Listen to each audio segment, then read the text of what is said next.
My dear students, मैं हूं मुदिता और आप सभी का स्वागत है मुदिता आईएएस वॉरियर्स में। क्लास 9th की वर्कशीट नंबर 57 आज हम सॉल्व करेंगे। ये वर्कशीट 18 नवंबर 2020 के लिए आपको दी गई है। जैसा आपको पता है कि हम जो पार्ट पढ़ रहे थे उसका नाम था गुरुत्वाकर्षण। आज हम इसमें पढ़ेंगे गुरुत्वीय बल के प्रभाव में गति। जब भी कोई वस्तु गति करती है तो उसमें गुरुत्वीय बल का क्या प्रभाव पड़ता है। आपको थोड़ा सा मैं रिकॉल करा दूं, जो हमारा गति वाला चैप्टर पढ़ा था आपने, गति वाला पार्ट, उसमें हमने देखा था कि कोई भी वस्तु गति करती है तो उस पर अलग अलग चीज़ें काम करती हैं। ठीक है, वेग क्या होता है, त्वरण क्या होता है। अब हम बात करें यदि कोई वस्तु गति करेगी तो उस पर गुरुत्वाकर्षण का क्या प्रभाव पड़ेगा। ठीक है, इतनी सी बात बस समझना है आपको। आज हमारी जो जिज्ञासा दीदी हैं वो सवाल कर रही हैं और ज्ञान जवाब देंगे। रोज ज्ञान क्वेश्चन करते हैं और जिज्ञासा दीदी रिप्लाई करती हैं। तो हम शुरू करें उससे पहले आप सभी लोगों से निवेदन है कि आप जो लाइक का बटन है उसे हिट कर दें। ठीक है, और अगर आपने अभी तक चैनल को सब्सक्राइब नहीं किया है तो सब्सक्राइब करके ऑल नोटिफिकेशन को, बेल आइकन को प्रेस करके ऑल कर दें। ठीक है, नोटिफिकेशन को ऑल कर दें जिससे सभी वीडियो का नोटिफिकेशन आपको ऑन टाइम मिलता रहे। चलिए शुरू करते हैं। जिज्ञासा पूछ रही है, ज्ञान क्या तुम बता सकते हो कि यदि मैं निर्वात में समान आकार की एक लोहे की और एक प्लास्टिक की गेंद को समान ऊंचाई से एक साथ नीचे गिराती हूँ तो कौन सी गेंद धरती पर पहले गिरेगी। देखिए, हमने दो गेंदें ली हैं। जिज्ञासा पूछ रही है कि हमारे पास दो गेंदें हैं। एक ये क्या है, एक जो गेंद है वो कैसी है, लोहे की है, और दूसरी गेंद कैसी है, प्लास्टिक की है। और कह रही है अगर हम दोनों गेंदों को एक ही जगह से समान ऊंचाई से गिराएं तो कौन सी गेंद पहले आएगी। बस एक चीज़ का यहाँ पे ध्यान रखना है कि ये कह रही है निर्वात में। निर्वात मतलब होता है वैक्यूम में। ठीक है, वैक्यूम में कोई वस्तु, वैक्यूम में वो फेंक रही है दोनों गेंदों को, तो कह रही हैं कौन सी गेंद पहले नीचे आएगी। अब ज्ञान रिप्लाई कर रहे हैं, आप भी इसका उत्तर दे सकते हैं। उत्तर मैं बताऊंगी लेकिन उससे पहले आप भी उत्तर दे सकते हैं कमेंट में। उसके बाद आप मैच करेंगे आपने सही उत्तर दिया या गलत उत्तर दिया। ये जो लोहे वाली गेंद है, ये आपने देखा होगा, पिक्चरों में देखा होगा किस तरीके का एक गेम होता है जहाँ पे बॉटल्स रखी होती हैं, उस गेंद को फेंका जाता है तो ये बॉटल्स गिरा देता है। और प्लास्टिक की बॉल से तो आप खेले भी होंगे। देखो ज्ञान क्या रिप्लाई कर रहे हैं, दीदी मेरे अनुमान से लोहे की गेंद का द्रव्यमान अधिक होने की वजह से वह प्लास्टिक की गेंद से भारी है, अतः लोहे की गेंद पहले गिरेगी। वो ये कह रहे हैं, ज्ञान ये कह रहे हैं कि लोहे की गेंद जो हमारी है वो भारी है, तो लोहे की गेंद भारी है इसलिए वो पहले गिरेगी। ज्ञान हमें बताने की कोशिश कर रहे हैं कि भाई प्लास्टिक की गेंद तो हल्की है, लोहे की गेंद भारी है, तो जो ज़्यादा भारी है वो जल्दी गिरेगी, ऐसा ही कहना चाह रहे हैं। अब देखिए, जिज्ञासा आंसर चेक करेंगी और बताएंगी, बड़ी बहन है तो वो आंसर चेक करेंगी, उसके बाद बताएंगी ना कि आपने सही जवाब दिया या नहीं दिया। तो वो कह रही हैं, ज्ञान जैसे कि हम जानते हैं कि पृथ्वी प्रत्येक वस्तु को गुरुत्वाकर्षण बल से खींचती है। वो कह रही है ज्ञान हम जानते हैं कि कोई भी वस्तु है वो गुरुत्वाकर्षण का उस पर बल लगता है और हर वस्तु गुरुत्वाकर्षण से बंधी हुई है जिससे गुरुत्वीय त्वरण या जी उत्पन्न होता है। हमने पिछली वर्कशीट्स में पढ़ा है कि जब भी आप कोई भी वस्तु नीचे की ओर फेंकते हैं या ऊपर की ओर फेंकते हैं वो नीचे ही गिरती है, और नीचे गिरती है तो उसमें एक त्वरण उत्पन्न होता है जिसे हम जी कहते हैं। ठीक है, और गुरुत्वीय त्वरण जी वस्तु के द्रव्यमान पर निर्भर नहीं करता। तो कंप्लीटली इन्होंने कह दिया कि ज्ञान जो आप कह रहे हैं कि वजन की वजह से कोई चीज़ पहले गिरेगी या बाद में, तो ये जी जो है वो द्रव्यमान पर निर्भर ही नहीं करता। इसलिए निर्वात में दोनों गेंदें ही नहीं परंतु कोई भी वस्तु एक ही दर से नीचे गिरती है। तो ये कह रही हैं कि अगर आप निर्वात में यानी वैक्यूम में किसी भी वस्तु को फेंकें, गेंदों को फेंको चाहे किसी भी वस्तु को फेंको, दोनों एक साथ ही नीचे गिरेंगी। ठीक है, आपने लोहे की गेंद फेंकी, प्लास्टिक की गेंद फेंकी, रुई की गेंद फेंकी, तीनों एक साथ ही गिरेंगी। अब आप बोलेंगे मैम निर्वात क्या होता है, तो बेटा निर्वात का मतलब होता है वैक्यूम। ठीक है, वैक्यूम क्या होता है, तो अगर आपका ये एक चैम्बर है, इसमें हवा भरी हुई है, इसमें कुछ भी नहीं है, अगर मैं इसे हवा को भी बाहर निकाल लूँ, एयर को भी बाहर निकाल लूँ, तो ये जो खाली स्पेस बनेगा ये हो जाएगा वैक्यूम। जो हमारा स्पेस है, अंतरिक्ष है, वो वैक्यूम ही है जहाँ हवा नहीं होती। ठीक है, तो अगर हवा को हटा दिया जाए तो आपका निर्वात बन जाता है यानी कि वैक्यूम बन जाता है। वैक्यूम में चाहे आप इंसान को ही फेंक दीजिए, ठीक है, इंसान को फेंक दीजिए, लोहे की बॉल को फेंक दीजिए, कपड़े को फेंक दीजिए, पेपर को फेंक दीजिए, सारी चीज़ें एक ही दर से गिरेंगी और एक साथ ही नीचे पहुंचेंगी। समझ गए? अब बात कर लेते हैं, जो ज्ञान ने उत्तर दिया उस दिशा में थोड़ी सी और चलते हैं।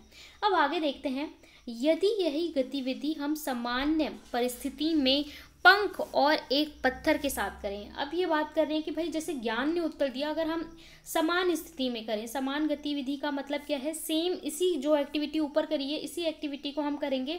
एक हमने पंख ले लिया, जैसे आप देखते ना मोर का पंख, ये फैदर ऐसे हल्का सा पंख होता है, और एक हमने क्या ले लिया, पत्थर ले लिया ईंट का, और अब दोनों को फेंका धरती पर, ठीक है, नीचे फेंका। हमने क्या किया, धरती पर पत्थर का टुकड़ा नीचे फेंका, लेकिन ये हम समान स्थिति में ले रहे हैं। समान स्थिति का मतलब जैसे कि जहाँ पे आप हैं, हम हैं, जहाँ पे हवा होती है, जहाँ पे एयर है, कहीं पे भी आप ये करके देख सकते हैं।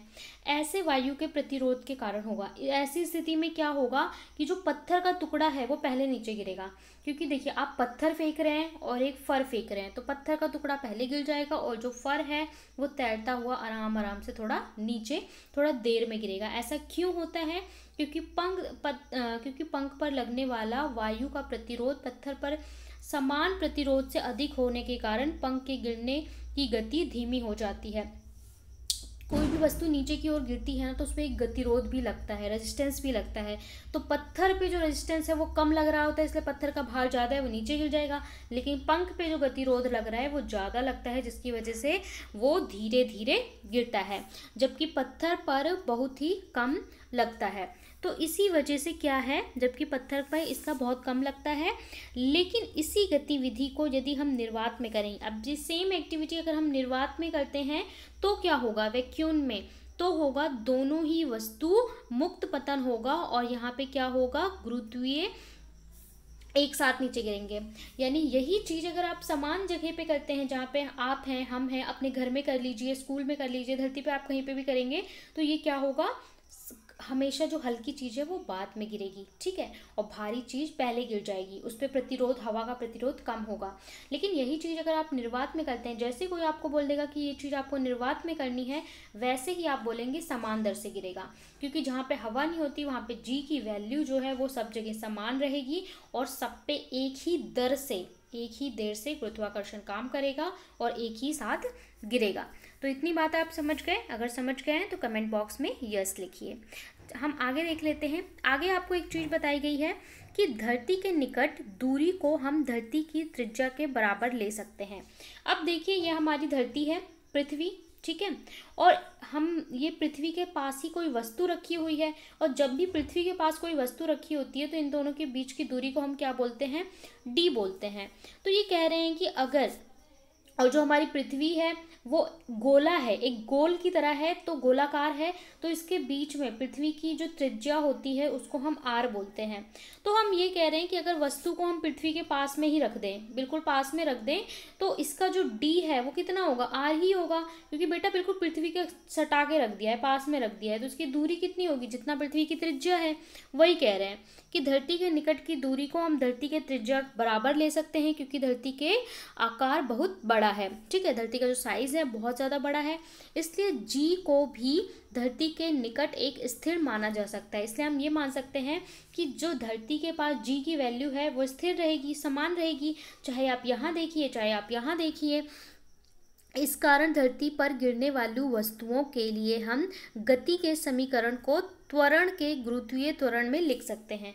अब आपको याद होगा गति के हमने समीकरण पढ़े थे, गति के 3 समीकरण पढ़े थे, यानी equation of motion, 3 equation of motion पढ़ी थी, तीनों को डिराइव भी किया था। यहाँ आपको चिंता करने की जरूरत नहीं, यहाँ आपको डिराइव नहीं करना, यहाँ बस आपको उसे गुरुत्वाकर्षण के रूप में लिखना है। कह रहे हैं कि जो आपने तीनों इक्वेशन पढ़ी है ना, गति के समीकरण तीनों पढ़े हैं, उसमें जहाँ जहाँ पे ए था, ए क्या होता है, त्वरण होता है। तो अगर आप इस त्वरण को हम पढ़ रहे हैं, गुरुत्वीय त्वरण की बात कर रहे हैं, तो हम ए को रिप्लेस कर देंगे जी से। जहां जहां आपने ए रखा था वहां वहां आप जी रख दीजिए और तीनों इक्वेशन को दोबारा से लिखिए। तो वो हमने लिख दिया। देखिए कैसे लिखते हैं। सबसे पहले हमारी जो प्रथम इक्वेशन थी, पहली इक्वेशन थी, पहला समीकरण था, वो क्या था, v is equals to you plus A T. तो v equal to you plus A T, तो उसकी जगह पे हमने क्या लिख दिया, v equal to you plus ji t, a की जगह पे क्या लिख दिया, g लिख दिया। दूसरी क्या थी, s equal to U T plus half A T square, तो s equal to U T plus half G T square कर दिया। तीसरी थी 2gs equal to V square minus U square, जी की जगह पे क्या था, a था, 2as equal to V square minus U square. तो यहाँ पे अगर आपसे कोई कहता है कि गति के तीनों समीकरण को गुरुत्वीय त्वरण के रूप में लिखिए, तो जहां जहां a है वहां वहां आप g कर देंगे। ठीक है, समझ गए। अब एक और आपके लिए इंपॉर्टेंट पॉइंट है, बोल रहा है कि जब पत्थर को ऊपर उछाला जाता है तब g, ठीक है, जो g है, g को माइनस जी रखा जाता है। अगर आप कोई भी वस्तु को ऊपर की ओर उछालते हैं तो g की वैल्यू हम माइनस लेते हैं। क्यों लेते हैं, क्योंकि पत्थर की गति गुरुत्वाकर्षण बल के विपरीत है। गुरुत्वाकर्षण हमेशा वस्तु पे नीचे की ओर लगता है, हर वस्तु को अपनी ओर खींचने की कोशिश करता है, आकर्षित करता है। लेकिन अगर आप किसी चीज को ऊपर की ओर खींचते हैं, मतलब उसके विपरीत दिशा में आप बल लगा रहे हैं, इसलिए g क्या होगा, माइनस। और जब पत्थर नीचे गिरता है तब g की वैल्यू क्या है, पॉजिटिव। जिस दिशा में वो बल लगा रहा है उसी दिशा में आप फेंक रहे हैं, तो g की वैल्यू क्या होगी, पॉजिटिव, क्योंकि पत्थर की गति गुरुत्वाकर्षण के बल के दिशा में है। तो इतनी चीजें हमने, कुछ इंपॉर्टेंट पॉइंट्स देख लिए। अब आपसे आज 4 प्रश्न पूछे गए हैं, एक एक करके इनका हल देखेंगे। सबसे पहले आपसे प्रश्न में पूछा गया है, कागज के टुकड़े और लोहे की कील को निर्वात में समान ऊंचाई से गिराने पर कौन सी पहली धरती पर गिरेगी, कारण बताना है। अभी हमने पढ़ा है, ध्यान से पढ़ा होगा तो आपको समझ में आ गया होगा। यदि हम किसी बॉल को ऊपर उछाले तो गुरुत्वीय त्वरण माइनस क्यू लिया जाता है। ठीक है। तीसरे में बोला है, सामान्य परिस्थिति में विभिन्न वस्तुओं को समान ऊंचाई से गिराने पर क्या होगा, वो आपको बताना है। और गति के तीनों समीकरण को आपको गुरुत्वीय त्वरण के रूप में लिखना है। सारे आंसर मैं आपको करवाऊंगी, उससे पहले कोविड के संदर्भ में आपके लिए मैसेज है कि आपको क्या करना है, आपको फिजिकल डिस्टेंस मेंटेन करके रखना है 6 फीट या 2 yard for fight against Covid. तो चलिए सॉल्यूशन देख लेते हैं फटाफट से। पहले प्रश्न में आपसे बोला है, कागज के टुकड़े और लोहे की मोटी कील को निर्वात में समान ऊंचाई से गिराने पर कौन धरती पर पहले पहुंचेगा, स्पष्ट कीजिए। ठीक है, आपको देखो, एक कागज का टुकड़ा है और दूसरा क्या है, मोटी लोहे की कील है। लेकिन बोला गया है निर्वात में जब दोनों को आपको नीचे गिराएंगे, दोनों वस्तुओं को, तो कौन पहले पहुंचेगा। अगर नॉर्मल कंडीशन में यानी समान परिस्थिति में यही घटना होती तो उत्तर बदल जाता। ठीक है, तो जब समान परिस्थिति की बात होगी तो आपसे कहा जाएगा कि समान परिस्थिति है, ये निर्वात में बात की जा रही है। तो कागज के टुकड़े और लोहे की मोटी कील को निर्वात में समान ऊंचाई से गिराने पर दोनों ही वस्तु मुक्त पतन से एक ही दर से एक साथ नीचे गिरेंगी, क्योंकि गुरुत्वीय त्वरण जो है g है उसका मान समान रहेगा, कांस्टेंट रहेगा, स्थिर रहेगा, जिसके कारण क्या होता है कि जो निर्वात है यानी कि वैक्यूम है, वैक्यूम में कोई भी वस्तु समान दर से ही नीचे गिरती है। चाहे आपको फेंक दिया जाए, रुई को फेंक दिया जाए, पत्थर फेंक दिया जाए, ठीक है, सब कुछ एक साथ एक समान दर से नीचे की ओर गिरेगा। दूसरे प्रश्न में बोला है, यदि हम किसी बॉल को ऊपर फेंकें तो गुरुत्वीय त्वरण को माइनस जी क्यों लिखा जाता है। तो यदि हम किसी बॉल को ऊपर फेंकें तो गुरुत्वीय त्वरण को माइनस जी लिखा जाता है, क्योंकि बॉल की गति गुरुत्वाकर्षण बल के विपरीत है। आपको मैंने बताया था कि गुरुत्वाकर्षण जो बल लगता है वो हमेशा नीचे की ओर लगता है, वो चाहता है कि हर वस्तु नीचे की ओर गिरे। लेकिन आप गेंद को ऊपर की ओर उछाल रहे हैं, मतलब उसके विपरीत दिशा में जब उछालेंगे तो जी का मान क्या होगा, नेगेटिव होगा, यानी कि ऋणात्मक होगा। तो ये आपका उत्तर नंबर 1 और 2 है, इसका स्क्रीनशॉट ले सकते हैं। चलते हैं नेक्स्ट प्रश्न पर। तीसरे प्रश्न में बोला है कि सामान्य परिस्थिति में विभिन्न वस्तुओं को समान ऊंचाई से गिरने पर समान समय में नीचे क्यों नहीं गिरती। अब हम बात करें समान परिस्थिति की। समान परिस्थिति वो होती है जहाँ पे हवा होती है, जहाँ पे एयर होती है। तो ऐसी स्थिति में क्या होता है, वायु के प्रतिरोध के कारण समान परिस्थिति में विभिन्न वस्तुओं को समान ऊंचाई से गिराने पर वे समान समय में नीचे नहीं गिरती। जैसे हमने पढ़ा था उदाहरण कि एक आप पंख को गिराइए और एक पत्थर को, पत्थर पहले गिर जाएगा, पंख देर में गिरेगा, क्योंकि पंख पर अधिक प्रतिरोध लगेगा, पेपर पर अधिक प्रतिरोध लगेगा। जितना वजन ज्यादा होगा उतना प्रतिरोध कम लगेगा। तो जब समान परिस्थिति में बात करते हैं तब क्या होता है, तब हल्की चीज देर में गिरती है, भारी चीज जल्दी गिर जाती है। वही वैक्यूम में बात करें तो सभी चीजें समान दर से नीचे गिरती हैं। इसके बाद चौथे प्रश्न में बोला है गति के तीनों समीकरणों को त्वरण के गुरुत्वीय त्वरण में बदलकर लिखिए। गति के जो तीनों समीकरण हमने पढ़े थे उसे गुरुत्वीय त्वरण के रूप में लिखना है। देख लेते हैं कैसे लिखेंगे। इसलिए जी को भी धरती के निकट एक स्थिर माना जाता है। आप लिखेंगे इस कारण धरती पर गिरने वाली वस्तुओं को हम ऐसे लिख सकते हैं कि जो त्वरण है एक ही जगह पे हम गुरुत्वीय त्वरण रख लें। जहाँ जहाँ पे आपकी ए की वैल्यू है वहाँ वहाँ पे आप जी पुट कर दें। तो पहला समीकरण हमारा क्या था, v equal to you plus A T, तो वहाँ पे हम लिख देंगे v equal to you plus ji T. ये पहला समीकरण हो गया। दूसरा समीकरण था s equal to U T plus half A T square, तो हो जाएगा U T plus half G T square. ठीक है, यहाँ पे v क्या होता है, ये हमारा होता है जो हमारा क्या क्या चीज़ है, क्या क्या डिस्टेंस है, ये सारी चीज़ें गति वाले में आपने पढ़ रखी हैं। त्वरण है, टी का मतलब समय होता है, ठीक है, और वेग होता है, इनिशियल वेलोसिटी फाइनल प्रारंभिक वेग और अंतिम वेग, ये आपको याद होगा, सारी चीज़ें रिवाइज करेंगे। इसके बाद तीसरा समीकरण क्या था, 2as equal to V square minus U square, तो यहाँ पे हमने क्या लिख दिया, 2gs equal to V square minus U square. तो तीनों समीकरण को अगर कोई बोले कि गुरुत्वीय त्वरण के रूप में लिखिए तो जहाँ जहाँ ए की वैल्यू है वहाँ वहाँ पे आप जी लिख देंगे बस, और कुछ भी नहीं करना, इक्वेशन वैसे ही रहेगी। तो ये आपका आंसर नंबर चौथा हो गया। यहाँ पे हमने वर्कशीट नंबर 57 कंप्लीट सॉल्व कर ली है। आई होप आपको समझ में आया होगा, मज़ा आया होगा। कोई भी डाउट होगा तो आप वो कमेंट सेक्शन में पूछ सकते हैं। आपको वीडियो को लाइक करना है, शेयर करना है और चैनल को सब्सक्राइब करके अपने सभी सोशल अकाउंट पे शेयर करना है, जिससे हमारा कम्युनिटी और बड़ा हो और हम और अधिक आपके लिए अच्छा कंटेंट प्रोवाइड कर सकें। मिलते हैं नेक्स्ट वर्कशीट में, तब तक के लिए बाय बाय।